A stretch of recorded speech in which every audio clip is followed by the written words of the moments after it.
Greetings and salutations, fine people. I'm Patti Alvarez. Welcome to The Good Soul, a show where we'll have supercharged chats with everyday humans from all walks of life and unpack what in their story will inspire us all. We'll extract the untapped wisdom, distill it, and serve it up to you in all the right ways that will engage, enlighten, and most of all, inspire growth within your soul. I think people are awesome. So join me on this journey through the hearts and minds of ordinary people to uncover the good soul within you. This is The Good Soul. Hello, world. Welcome to The Good Soul, episode 16. Our episode is titled Rockstar Goddess Girl. And I am lucky enough to be sitting here with one of my favorite people, Lizette Totillo. You're very welcome. Welcome to the show. Thank you, Patti. Thank you. It's a pleasure to be here. It's a pleasure to have you. Thank you. I just am thinking back to the moment that we met. And I always say it was love at first. Well, it wasn't love at first sight because we met at Elaine's. Oh, that's right. And I was captivated by you. That's right. Yes, at Elaine's 50th birthday party. And I remember asking myself, who's that? Who's that? Me lady? too. Yeah. We're at a 50th birthday party when we meet. This is probably 6 years ago, I'm guessing, 5 or 6 years ago, at Pisces. At Pisces, outside, yeah. Yeah. And I remember, of course, you're captivating. So I was like, who's that myself? And then I hear you say, you're welcome. I hear you say that you're in a band. Right. And I was like, God. And she's in a band. Even cooler. So really? Yeah, exactly. And I get excited by that stuff. I get really I need to know more. I want to know this person. So how long after that was it that I walked through the studio doors? Okay, so this is funny. So, okay. Let's back up a little bit. Okay. Let's back up a little bit. So this is Lizette Totillo World. And I think I want to say the most important reason why you're here is if anybody doesn't know Lizette through Blue Monday, definitely you can go online, Google the band Blue Monday, Lake Norman. They are extraordinary. We'll get into that. But you're also a Renaissance woman. I mean, you're a certified Bikram yoga instructor, which is to me that's a superpower. You're a licensed private investigator. Yeah. That's a superpower. You work in banking right now. You're in security, a kind of cybersecurity, I guess you would say, for banking. It's not cybersecurity, it's more fraud. More fraud, okay. That, what am I missing? You're a mom. Pew, pew. Pew, pew, yes, that's right. That's right, we have pew, pew. We'll get to all of this stuff.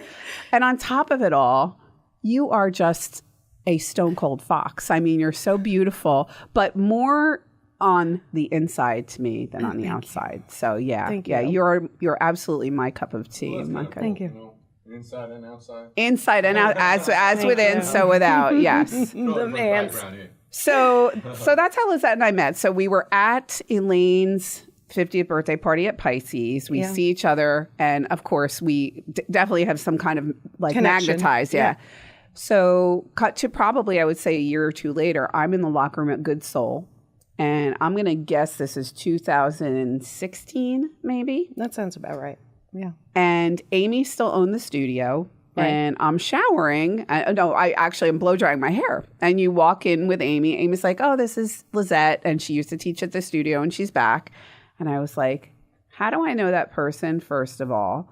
And then I think we made the connection in that moment or maybe within the next, within that day that we had met. Right. And I just remember when you left, and I was like, Amy, where has she been? Why didn't she come here sooner? It was at that point just me and Amy teaching at the studio. Yeah. So anyway, it was great to have you back here, and it was great to be back. Yeah, it was great to be back, and it was really lovely to see you. And in that moment I didn't remember you, but then when we connected in the locker room, I was like, gosh darn it, yes. That's where I remember her from. Yeah. And since then, your energy has just filled the studio. That day when I met you. Yeah. I connected with that energy. Yeah, I agree. And it just filled. We have a special kind of something, you and I. It's a very sisterly, a very, grounding. Yeah.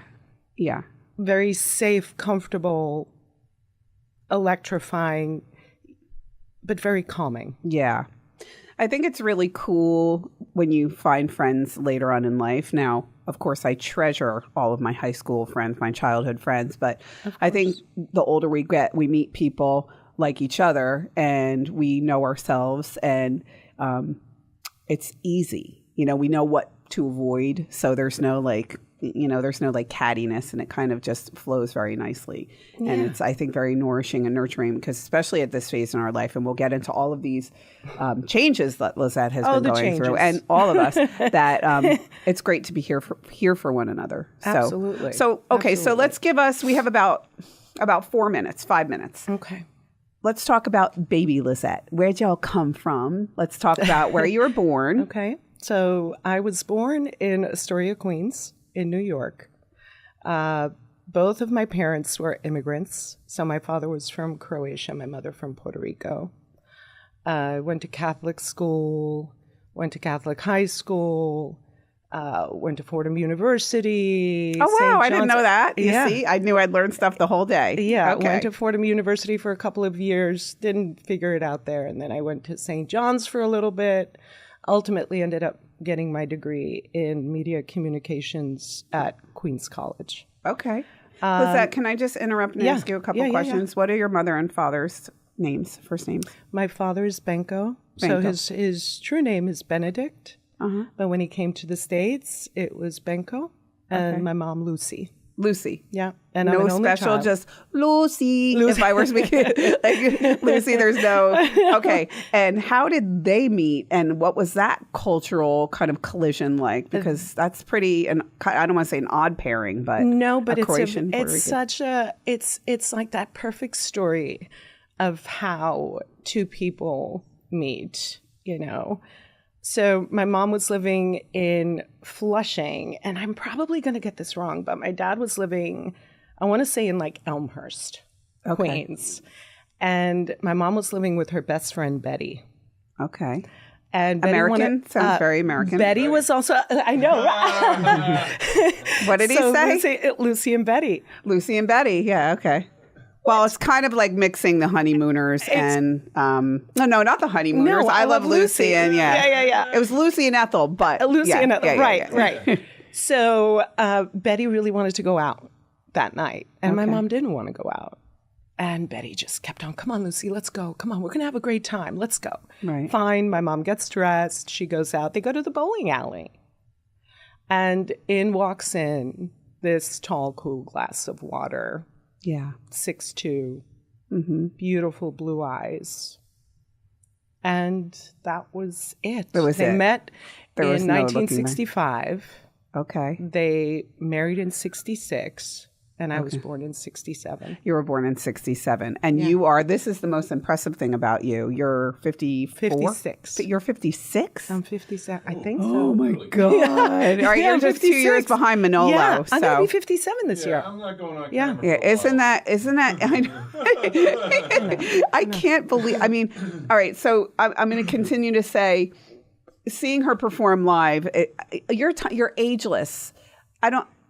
Okay, we have to wrap up this segment. So we're going to leave off with where your parents met. Right. And in our next segment, we're going to get more into your youth and what brought you into the music business and all kinds of good stuff. So guys, don't go away. Rockstar Goddess Girl with Lizette Totillo, The Good Soul, episode 16.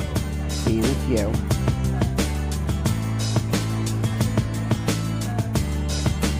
Hey everybody, welcome back to The Good Soul. This is episode 16. We are talking Rockstar Goddess Girl and all things related with my dear sweet friend, sister from another mister, Lizette Totillo. Welcome back. Likewise, doll. I love you. All right, so we're talking about how Benko and Lucy met somewhere around 1965 at a bowling alley in Flushing, Yeah, New they York. met in a bowling alley, and I think one of the most beautiful stories that I remember my mom and dad sharing with me was that my dad didn't have a car, so he would ride his bicycle from Elmhurst to Flushing, or vice versa. Like one lived there and the other, Okay. But he would ride that bicycle in the rain, in the snow. It's so romantic. I know. It's so romantic. Like, Dad, come on. Oh, my God. Like, Okay. those are some serious points. Yeah, definitely serious points. So are either of them musicians or singers? Both of them were singers. Okay. My mom had a beautiful first soprano voice. My dad had a beautiful voice. He also played guitar. Okay. And that was probably one of the most beautiful, I guess, memories growing up, is that we always sang. Okay. We always sang. There was always song in the house. If it wasn't playing, on the boombox, that huge thing with the cassette player, right, that you carried around with you. Of course. So we would always be singing, and it was always harmony. Okay. It was beautiful. And P.S., just for the record, I just Googled boom boxes on Amazon because I want one. And they have boom boxes that look like boom boxes from the 80s. Like the ones you carry. With current technology. And I'm awesome. Getting one. Hey, my husband keeps asking me what I want for my birthday. Instead of my tiled mantle. Well, he won't tile the mantle for me, so I'll take a boom box. Anyway, no, he does a lot, but he's being stubborn. We'll talk about this later. So anyway, let's kind of fast forward through. I'm sure you had, unless there's anything really profound. So you said you went to Catholic school all the way through high school? All the way through high school. And what then, was the name of it? So my grammar school was Most Precious Blood. I love these names. MPB for short. Okay. And then high school was Cathedral High School. Okay. All right. So Most Precious Blood was more fun. But so my high school was affiliated with Cathedral High School in the Archdiocese. Okay. So I had my first real singing debut at St. Patrick's Cathedral because I was in the choir. So, and that was pretty remarkable. That was an intense moment for me. And I don't know that I really was absorbing all of that, in the moment. But when I look back at it now, we were up, in that, it wasn't a pit, but it was, it was up in that choir area. Where they were on Sister Act. And exactly. With all of the organ pipes surrounded by that. And I think about that now and I go, wow, that was a pretty great moment. Yeah. And it's powerful not only from the artistic perspective, but also any place of worship, but most notably St. Patrick's Cathedral. I mean, I don't care what affiliation you are, you walk into a place like that and your hair stands on end. Exactly. There's something not of this world happening. Yeah. So. So high school. And at what point do you meet... I'm not going to cheapen this by calling him her baby daddy, but for ease and efficiency, you're Matt, who's your ex-husband and the father of your two children. What point do you meet him? So I met Matt when I was, I want to say around 27. Okay. And met him by just auditioning. I was in a couple of bands, one of them called Full Speed Ahead. Okay. Which was, a little corny. Did you come up with that name? No, I didn't. No, I can't take the credit for that. I was going to say she's even cooler than I thought, but anyway. No, that's cute though. It was 80s. Exactly. But we met, I was 27. I auditioned for the band and, got in and we married in 1999. Okay. And we had our daughter in 2000, Kira. And then in 2004, we had our son, Evan. Now he's 20. Yeah. Okay. So when you marry and you have both kids in New York or at that point? Yeah. So Matt and I, we lived in Flushing, Fresh Meadows, Flushing. We lived in an apartment. It was actually close to St. John's University. Okay. And we had our daughter. And shortly after that, I say shortly, she was probably close to 2 years old. And then we found a home out in Long Island in Salisbury. Okay. And we moved there. And then 2 years later, so Kira was 4, we had Evan. Okay. And what made you decide to move to the Lake Norman area? So Matt and I had our kids. Matt's job really required him to move, to travel a lot, right? Okay. So what did he do outside of the band? It's all computer, programming, technology stuff. Oh, and P.S. World, for those of you who don't know, Matt is the keyboardist to this day in Blue Monday, just to kind of paint a picture for you. Right. So we had Blue Monday back in New York. Oh, okay. Yeah. So we had Blue Monday back in New York. That's when I joined. And then Matt and I got married. We had 2 kids. We moved here in 2005. Okay. I remember flying here with Evan. He was like, it was March. So he was born in October. He was like 5 months old. Aww. I still actually kept his outfit. Baby Evs. I know. So it was basically his job that got you here. Yeah, okay. Exactly. I always laugh. I always say, like, if Manny's ex-wife's cousin didn't move here, like one of like this remote person was the first of his family to move here, that I wouldn't be here. Literally, like, was it Pat or Dennis? Dennis. It was Dennis Newman. Yeah, I know. I always laugh. Yeah, Manny loves. I haven't really gotten to hang out with him, but they're all nice people. I get along with all. Everybody's nice. Yeah. So okay, so you get here, and at that point, you're raising your kids. Do you get right into working? We have a home. We purchase a home.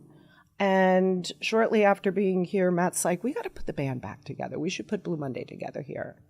And I was kind of like on the fence. I was like, I don't know. Like, we really don't know anything about the music scene here yet. Like, what is this going to look like? Was there anything like that at the time? So, yes, there was a band. And of course, I'm not going to remember the name of it. It was like Candy Crush, or it's gonna eat at me now. I'll remember it though. Okay. And we put the band together. We, put out some advertisements for drummers, guitarists, and bassists, and we started getting a lot of love.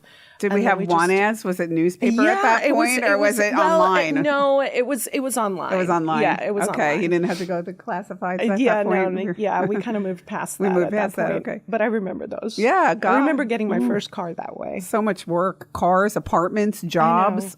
I know. We saw a movie the other night. I'm like, dude, I'm so glad we don't have to do that anymore. You'd circle it with your pen. God, and then call the person. Anyway, and I digress. So then we put the band together, and it was a really good fit. And then one of our first shows was the Taste of Charlotte. And that is a festival or yes, and it venue? Still runs every year. Yeah, okay. The Taste of Charlotte. It's like all of the restaurants come out, and you get to you pay like whatever that fee is, and then and then you have like this wonderful 4-course meal. Exactly. Okay. Exactly. So are those original band members still a part of Blue Monday? One is. And two. Yeah. Two of them are. Are. Okay, so for my friends far, far away, like my Northeast friends, Blue Monday I would equate to like Brian Kirk and the Jerks in New Jersey. So Brian Kirk is a friend of mine, and he has a band that, like I said, it's called Brian Kirk and the Jerks. And they draw crowds similar to Boatyard Eats. There's a bar in New Jersey called Donovan's. There used to be Trade Winds, but Trade Winds is now $1 million homes. But they're just like you, same thing. And I would love. They go down sometimes to Key West and play at what is it? Hog's Breath? Is it? I can't remember. One of those bars in Key West. Yeah, I think it's Hog's Breath. And I would love to get you two together. I feel like I messaged him, or we talked at one point, and I was telling him about you and how great it would be. I want to say you mentioned him to me. Yeah, they're extraordinary. And actually, we just watched a video of Bruce Springsteen. They were playing, was it 10th Avenue Freeze Out, is it? Yeah, behind Donovan's, which was really cool. But anyway, so for those of you who don't know, when you go, so the first time I came to see you, so this will kind of be our segue into the band. The first time I went and saw Lizette was, I believe, at Apps and Taps with you. And I walked in, and I guess I didn't realize the magnitude of your popularity around here. And it was, or had to be, I don't know, if I could guess, and you probably know the exact number, a couple thousand people. Yeah, I don't think it holds that many, but I think close to maybe 1,000. Yeah, like maybe just 800 or so. And I mean, men, women screaming. And I just kept looking at Maddie going like, I know her. Like, I felt like, I know. And look at the faces. And I understand. I mean, I'm not saying, I understand why you're making that face because we know each other on a different level, but how exciting it is. Bill, hopefully, I'm going to ask Bill, the producer, afterwards, if we can get some footage of you up on the screen so that our friends in New Jersey or not who are around. Cool. And I'd also love to get the picture of your parents, the black and white of them sitting on the hill. Yeah. That would be great too. So, so you've created something really tremendous here, and we're going to wrap it up on that note. But I want to get more into Blue Monday stuff because I know a lot of people probably have a lot of the same questions that I have about what it's like to be in that position, which is really quite an honor, but you're gifted, so you deserve it. So thank you. You're welcome. Thank so we're going to wrap up this second segment, and we'll see you guys. We'll talk a little bit more about Blue Monday and also this Renaissance women because there's lots of layers like an onion. So don't go away. We'll be back.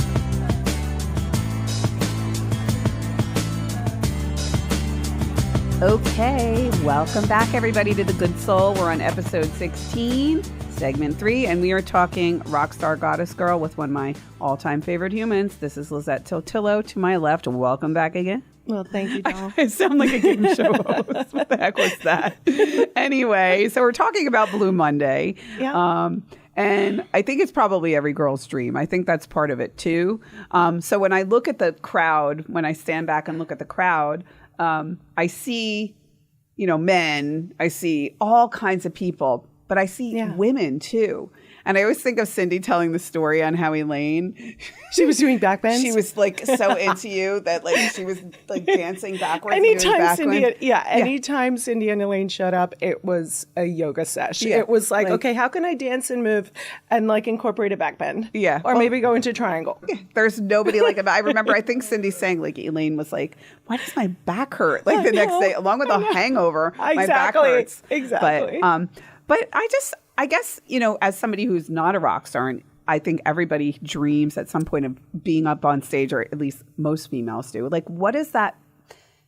Guys do.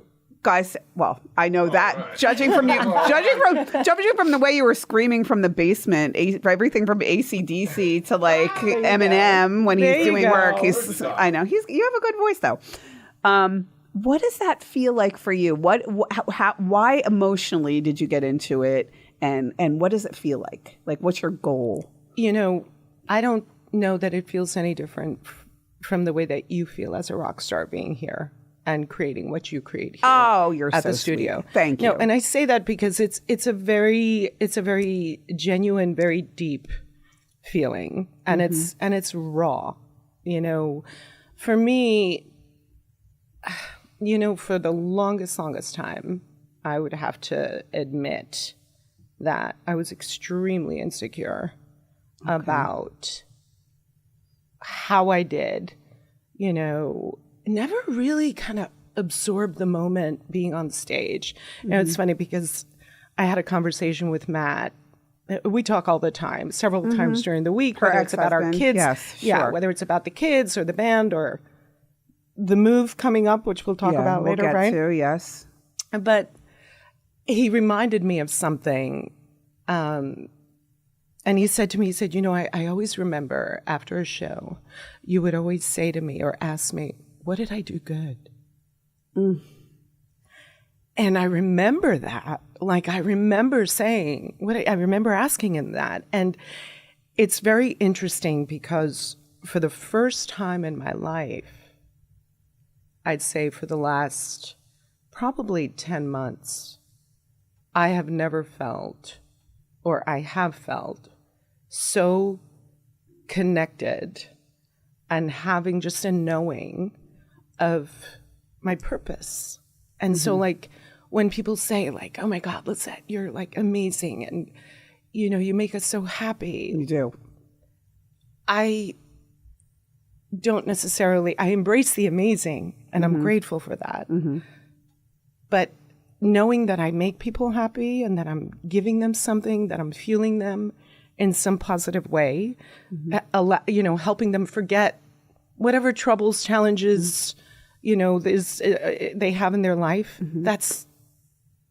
that is a gift. Yeah. But that is what I've learned over the last, I'd say year, is just a coming into myself and a knowing of, I know Lizette, I know my purpose. And you think that comes out? That comes finally, and it's come out because our shows have just excelled from where they were, you know. And the guys will say to me, "What was that?" Yeah.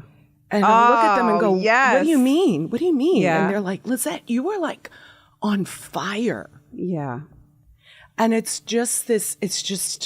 It's here and it just comes out. It's like Jackson Pollock. Did you ever see the movie where he finally can't exactly paint? Yeah, it's like you're like brrr. Exactly. There is nothing artistic or necessarily of course, decorating the studio. I can't say that I relate because what the power that you're kind of generating at those shows is, I mean, far surpasses anything you could do within a yoga class. You're able to tap into a lot. I mean, I'm not trivializing what we do here, but it's different.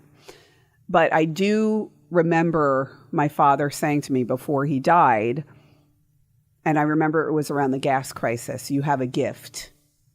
And I am cultivating this gift, and I'm sure there's plenty of people out there who can analyze my performance at this microphone or even in the yoga studio on the podium, but to be able to connect with people through conversation, maybe it be through music for you. Yeah. But for me, and I'm sure you agree with this, it's not about money or notoriety. And I think that the second you stop being profit motivated and you just want to make the world a flippin' better place. You want to. Absolutely. I mean, I remember, I think it was either Terry Elmquist or Mary Jarvis said once about yoga is you just want to leave your students feeling better.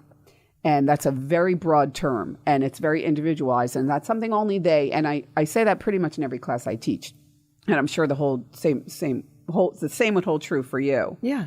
And I just want to back up a little bit to when you asked Matt, what did I do right? And the first thing that popped into my mind is like, what aren't you doing right? What didn't you do right is more the question. I mean, probably then and now. And P.S., when we were at your mother's funeral and I looked at pictures of you, it's not like you were the nerdy girl with like the braces, buck teeth, and braids. I mean, you were beautiful from the get-go. I mean, you were a beautiful young lady too. It's not like you're very welcome. No. So it's impressive too to see somebody with this, you seem to have a pretty stable upbringing. Like I did have a stable upbringing. I mean, my parents, they separated when I was 14. 14. Okay. But, my upbringing was, if you're speaking in like the sense of like an American upbringing, it wasn't your conventional American upbringing.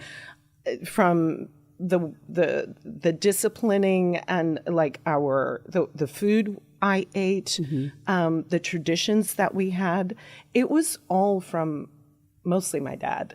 I was going to ask, did your mother learn to cook Croatian? A little bit, but my dad was a great cook and my mom was a great cook. So they would kind of, do it together, or my dad would mostly cook. So I didn't grow up like having bologna sandwiches or ham and cheese sandwiches. My dad would get, he'd go to the Italian deli and he'd get a nice Italian, roll. Right. And I would have prosciutto and roasted peppers and cheese and olive oil and Whole Foods. It was a meal. And, going to school, he would meet me. He would come to school, bring it to me in this brown paper bag while everybody else had a lunchbox. And so, don't look at me. I'm not trying to attract any attention here. But, all the kids would be like, oh, gosh. That's weird. My mouth is watering right now. I know. My mouth is actually watering a little bit too. Please, somebody bring me a roll with prosciutto. Damn you. Right? So, but it was different. So I was always kind of, and maybe that's where a little bit of my insecurity came from. Like I didn't know that this was something special. It was just not the norm. Yeah. Right? So, I mean, like even traditions like watching March of the Wooden Soldiers or A Christmas Story. I didn't grow up watching that. Yeah, but that's the stuff that makes you so cool. Yeah, I know, but I didn't know that then. Yeah, I know. Of course not. I know. We were talking about with Sandy, and I talked about my mother with canned food, and Oprah said this too. Like, Mom, I want canned vegetables. Meanwhile, they had a garden, or the veggie guy would pull up, and you thought you were being like shafted because you weren't getting. Right. Like the first time I had mac and cheese was when I gave it to my kids. Like Kraft mac and cheese, you mean? Or Like I did the Kraft. okay, I did it. I was like, I got to see what this is all about. And I was like, well, it's not that bad. We did it. It's not that fresh. But it's not. Wait, but baby, we did. Not that bad. It's not that fresh. We did it at like midnight, probably 2 weeks ago. I'm like, would you have some Kraft macaroni and cheese? After a glass of wine or two. Yeah, no, we don't need wine, honey. You don't know. But if you could only imagine the foods we eat in the middle of the night. But he's on a cereal kick now. What language did you speak in the home? Was it English? Or? So I first learned English, but then my father taught me Croatian, and then when my parents split, my mother taught me Spanish. So I am trilingual. Did either of them really try to promote their language? Or because I know my mother always used to say my mother would get mad when her mother spoke Italian, that she wanted English in the house. English. Was there any like? No, I think my mom was just very quiet. My mom was she was just such a beautiful soul, and she was a lady. She was a lady, and whatever my dad kind of wanted, was that it was just that time. Yeah. But I'm grateful because when I go to Croatia, I'm one of, a very few people that can actually say that she was born in America and can go to Croatia and speak the language. Yeah. And it's appreciated. Yeah. It's very appreciated. Sure. So just let's backtrack a little bit. So you lost your parents. This was major. You lost your mother first, then your father. Lost my mother in 2021. She suffered from dementia, and it seemed like she had it. Like the onset was probably like 12 That's when years I met before. you. Yeah. Yeah, that was rough. Yeah, it was a long time. And she passed away in 21. And then your daddy, and then my dad passed away. She passed away in February of 21. My dad passed away in April of 22. Okay. Yeah. Her father was in Croatia at that point too, which made it even more challenging. He left here in 2004 when I was pregnant with Evan. Right. But you got to visit him there, which is really cool. Yeah. I did get to visit him there. Okay, so we're going to talk major change. So a big breakup. Yeah. The loss of your parents, your kids going off to college, and so much more. So guys, lots to learn and be inspired by through Lizette. So don't go away. We will see you on the flip side. Segment 4 coming up.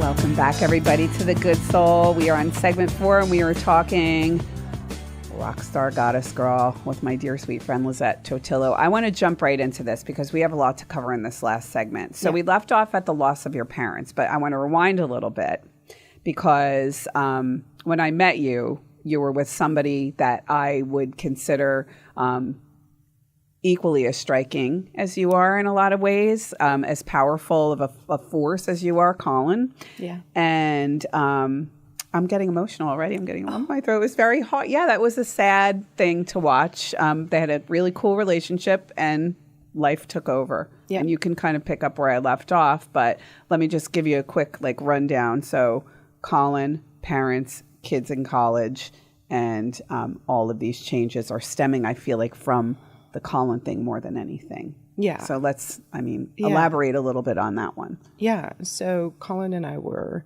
together for 8 years.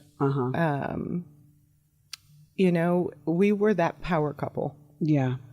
Yeah. Kind of like you felt it. Sure. I think a lot of people felt that when we walked into the room together. Yeah, you both belong in Hollywood, man. It's like, yeah, very striking. Yeah.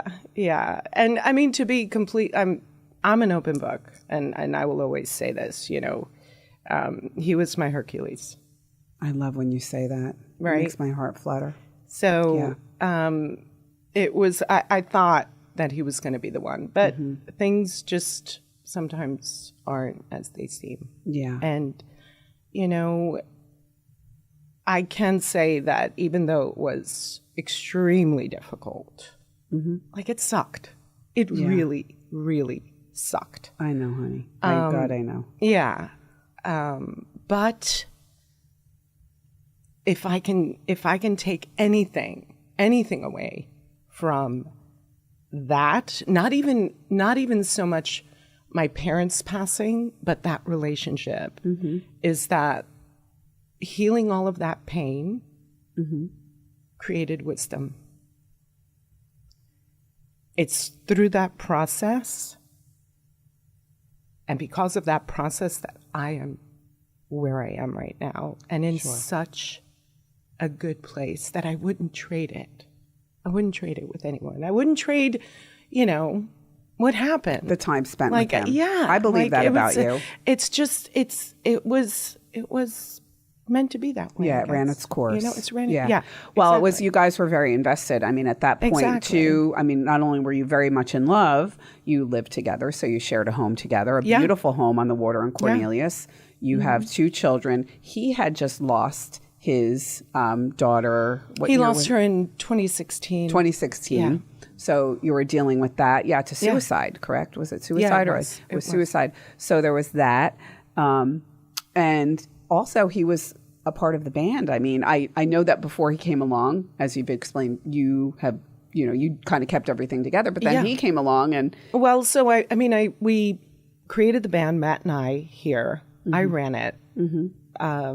And then when I met Colin, I just looked at him and I was like, he could sell ice to an Eskimo. And I was working at that point as an investigator doing management due diligence with a company out in Stamford, Connecticut. And that really consumed me a lot. And I was like, he's able to manage his time a little bit better. I know he loves the band. Yeah. I'm just going to ask him if this is something he would be interested in doing. And he did. He wanted to. He was interested. So he did it. And it was, that ran its course. Yeah. But since then, since I've taken over, it's just amazing how everything just kind of got lifted a little bit more. Sure. Well, the heaviness in the relationship gets carried into that. Correct. Yeah. So, we do festivals. I've been booking festivals. We have some sold out shows. We have people inquiring to travel to Georgia, to travel to Florida. Yeah. So that is like a whole other animal. Getting a sound company over there. Obviously, we're not going to take the trailer. Sure. We have to fly, all that stuff, right? Yeah. A lot of moving parts. A lot of moving parts, but it's just kind of elevated. Everything has shifted. Sure. But in a good way. Yeah. In a good way. Sure.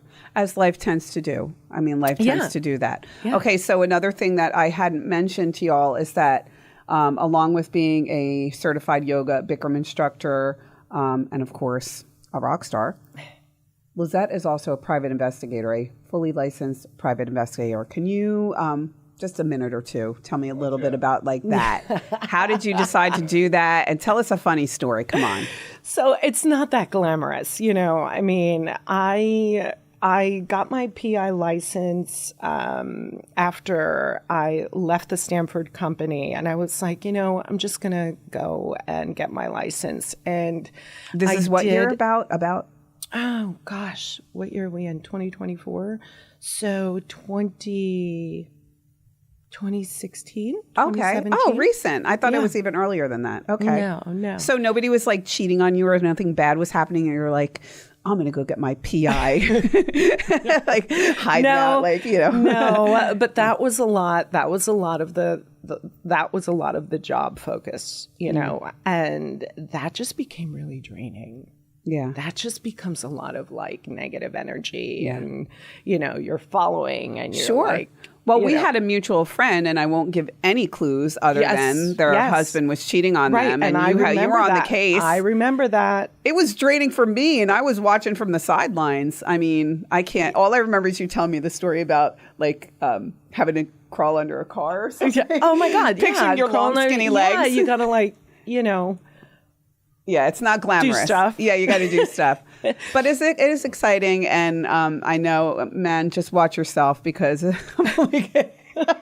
I know people in high places. I'm going to stick her on you. I'm watching no, Manny's. No. If there's one thing I can say among the many great things about my husband is I'm going to knock wood. He's loyal. Yeah. So. And I'm not. It's a double. I know. Well, hey, listen. Never say never. We all know this. I watch too much Netflix. Okay, so PI. We covered Blue Monday. Yeah. We talked about again the changes with Colin and your kids. So my kids. Yeah. So Evan, Kira. So my daughter, she went to UNCG. She graduated UNCG with a degree in music education. And she graduated landing a wonderful position in CMS. And now she was actually teaching in between two schools. Okay. So 2 days at one school, 3 days at another school.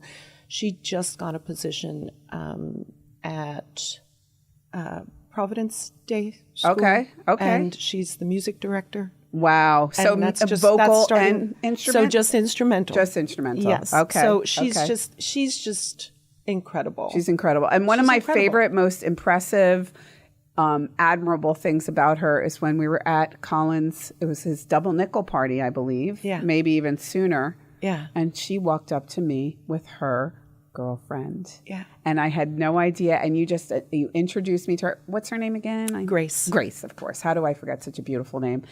And it just made me so proud of you and proud of her. And it was like, you didn't come up to me like the week before, like, hey, I got to tell you something. Yeah, no. My daughter is a girlfriend. And we need, no, you just, it was like. I remember when she told me, and she walked me down to the dock, and we sat down at the dock. Yeah. And I could tell she was like a little bit uncomfortable and struggling a little bit. I was like, baby girl, what's wrong? Yeah. And she's like, Mom, I like girls. Yeah. And I was like, okay. Yeah. And? Uh-huh. All right. So where we have what is what is the big deal? Yeah. Yeah. And it's almost kind of like it's not something I didn't know already. Yeah. And it's not you something, did. That's a great point. It's not even, I don't know why it should be a shock. Like, I'm just kind of that way. Like, Well, that's the thing. People, I don't know a lot of people who are in that situation. And, you hear people telling the story or you see it on TV and watching it from the front row and being so like, I would say to my Molly and Jesse and Rachel, like, I would be proud of you if you ever did anything like that or anything otherwise. Like, you would have both of our full unequivocal, like, there's no question. Yeah, well, they're living support. Their authentic self. And when I see Kira and Grace together, Patti, it is the most authentic, pure love that I have ever witnessed between two human beings. It is just so beautiful and organic and easy and comfortable and do they have their moments? Yeah. It's like, two women. Sure. And they fight over it. Exactly. I'm sure. But it's just so good. And I couldn't be happier. But love is love. We have just about a minute left. Okay. You have made the bold decision to move to Croatia. What is that going to look like for you? Tell us why quickly, and then what's it going to look like for you? So when my father passed, he left me this beautiful home that he created seaside in Croatia in a small town called Kožino. And my parents used to send me there. They used to send me there when I was a child, and I'd spend my summers in Croatia with my grandmother. And it's always been a part of my life. It's a part of my being. I've always been drawn to it. There's always a draw. It's in my bones, kind of like you always say. It's a part of it's in my bones. And it's that I'm at that point in my life where this is just the right time. Okay. This is the right time for me to do this, and I wouldn't have done it if I didn't have the support of my children. Sure. And of course. Yeah. Well, that's the first question, like when we have mutual friends and I say to her, well, your kids are grown. The world has gotten so small with technology. And they're playing right away. Exactly. Like when I sat my son down, who, is just another incredible soul. I didn't get to say much about him, but he's just amazing. Yeah. Evan is. Yeah. At Tennessee? He's at Tennessee coming back. Okay. Because he's not figuring it out there. Okay. And he's figuring it out. That might not be the place. They'll figure it out here. Exactly. Okay.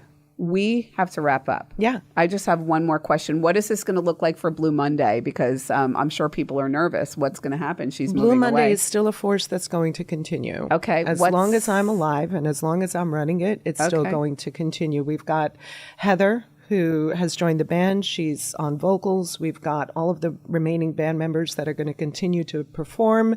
I will be booking it remotely, managing it remotely. I will come back twice a year for about a month's time, have my cameo and play a bunch of appearance shows. and just play a bunch of twice shows a year. and just get to reconnect with people here. Okay, cool. I feel like I want to have another episode. Like I feel like I do oh too. my God, there's so many more questions about especially Croatia. Yes. So guys, you can catch Blue Monday on Saturday, May 25th at Boatyard Eats, and a little birdie told me it might be some form of like Lizette Fest to see her off to Croatia. So you can check out their website. It's Blue Monday. BlueMonday.net. BlueMonday.net. And guys, just keep coming back every week. Thank you so much for tuning in. I hope you learned a lot and are as inspired as I am by this beautiful soul sitting to my left. So guys, thanks for being here. We will see you next time on The Good Soul. Sending much love and peace.